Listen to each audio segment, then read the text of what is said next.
যেতে সূর্য উঠেছে, পুটকি লাল পুটকি লাল পুটকি। দর্শক আমাদের সাথে যুক্ত হয়েছেন সদূর গোপালগঞ্জ থেকে একজন আমারই একজন ফ্রেন্ড।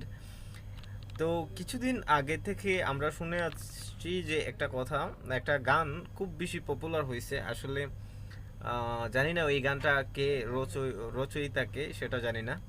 এই গানটা ছিল এরকম: গোপালগঞ্জেতে সূর্য উঠেছে, পুটকি লাল পুটকি লাল পুটকি লাল।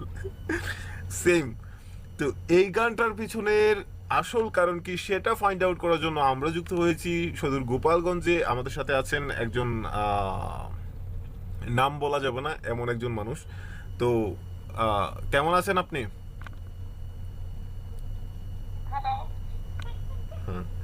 গুড, আমরাও ভালো আছি। যদিও নিউজটা একটু পুরনো হয়ে যায়, তারপরেও যেহেতু অনেকদিন পরে আপনার অনেক ব্যস্ততার পরে আজকে একটা সময় পাইছেন আমাদের সাথে যোগাযোগ করার। সো কি অবস্থা গোপালগঞ্জের? ভালো। কেমন শান্ত স্বভাব। কেমন ভালো? খুব ভালো।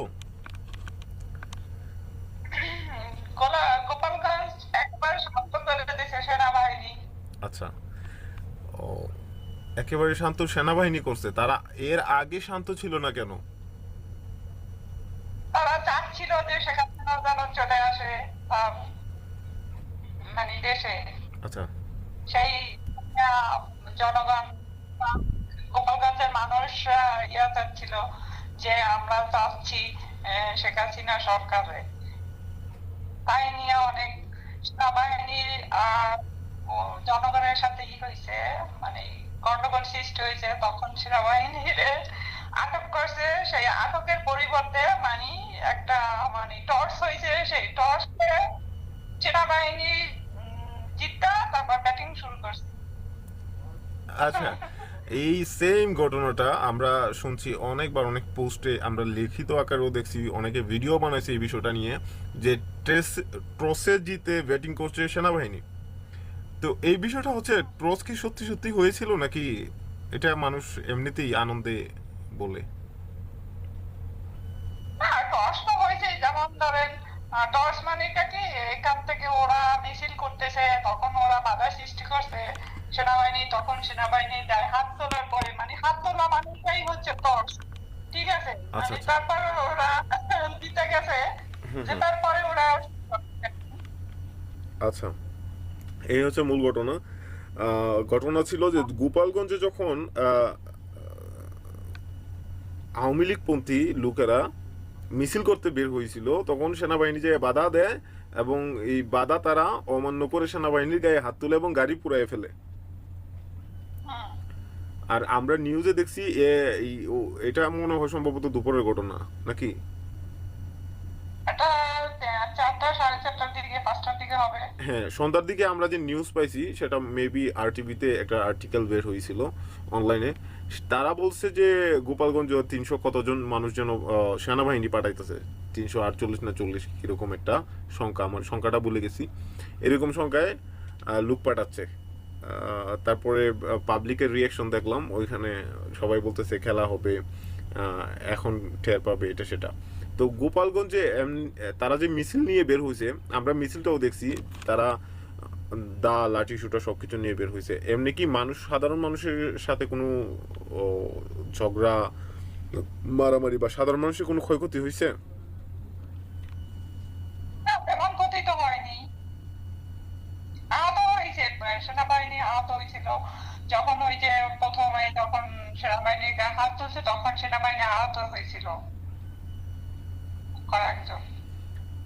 না না, আমি বলতেছি প্রশাসনিক না, পাবলিক্যালি একটা পলিটিক্যাল পার্টি অন্য কোনো পলিটিক্যাল পার্টিকে আঘাত করছে এমনটা হয়েছে, বা সাধারণ জনগণের উপর আঘাত করছে, ঘরবাড়ি ভাঙায় দেওয়া, পোড়ায় দেওয়া, এরকম কিছু জানমালের ক্ষতি হয়েছে? না, সেটা তো আমি পাইনি নিউজ। শুধু তারা মিছিল করছে এবং সেনাবাহিনী এসে বাধা দেওয়াতে তারা ওইখানে একটা সংঘর্ষে বাধাই দিছে। আচ্ছা। গোপালগঞ্জের পলিটিক্যাল যে প্ল্যাটফর্ম, সেটা কেমন? সেখানে বিএনপিদের কি অবস্থা, বা জামাত কি আছে, তারা কি করে, বা তাদের কি কোনো না, এদের তো দেখাই যায় না, বিএনপি জামাত এদের তো দেখাই যায় না। গোপালগঞ্জে এদের কোনো খবরই নাই, চুপচাপ? চুপচাপ, আচ্ছা, মানে এখন তো সবাই চুপচাপ, খেলা শেষ হওয়ার পরে। খেলা শেষ হওয়ার পরে সবাই চুপচাপ। আর খেলা যখন ছিল, যখন এটা তো আওয়ামী লীগ পন্থীরা এই যে মিছিল করছিল, হ্যাঁ, দা লাঠি সুটা নিয়ে বের হয়েছিল, ওইখানে কি কোনো পাবলিক তাদেরকে বাধা দেয় নাই, বা বাধা দেওয়ার চেষ্টা করে নাই? না, পাবলিক, এখানকার পাবলিক তো সবই এই এই মিছিলের সাথে জড়ো হয়েছে, ওরা কেন ইয়া দেবে, সব পাবলিকই তো একই। আচ্ছা, তো আপনি তো গোপালগঞ্জে আছেন, একজন একজন সরকারি চাকরি, আহ, কি বলে, সরকারি চাকরিজীবী। তো শুনেছি সরকারি চাকরিজীবীদের কাছ থেকে ডক্টর মোহাম্মদ ইউনূস তাদের 1 মাসের বেতন নিয়ে নিবে। নিয়ে নিব সেটা কি বন্যার্থদের জন্য, বুঝি নাই। বন্যার্থদের জন্য ত্রাণ তহবিল থেকে নেবে এটা। আচ্ছা আচ্ছা, আপনাদের টাকা কি কর্তন করা হয়েছে? হ্যাঁ, এখনো হয়নি। আচ্ছা, তো হয়ে যাবে। এই যে ডক্টর ইউনূসের আমরা সাধারণ জনগণ হিসেবে বা প্রবাসী হিসেবে আমরা মনে করি এটা একটা ভালো উদ্যোগ। কারণ এর আগে, মনে কষ্ট নেবেন না, এর আগে সরকারি চাকরিজীবী যারা, তারা মোটা অঙ্কের টাকা কামাইছে এবং সরকার থেকে অনেক বেশি ফ্যাসিলিটি তারা পাইছে বিভিন্নভাবে। বর্তমান এইটা মনে হয় স্বাধীনতার পরে মনে হয় প্রথমবার ঘটলো এই বিষয়টা, যে সরকারি চাকরি যারা আছে, যারা সরকারি সুযোগ সুবিধা পায়, তাদের কাছে জনগণের কিছু দাবি আছে, বা হক, যেটাকে বলে দাবি না, এটাকে হক বলে।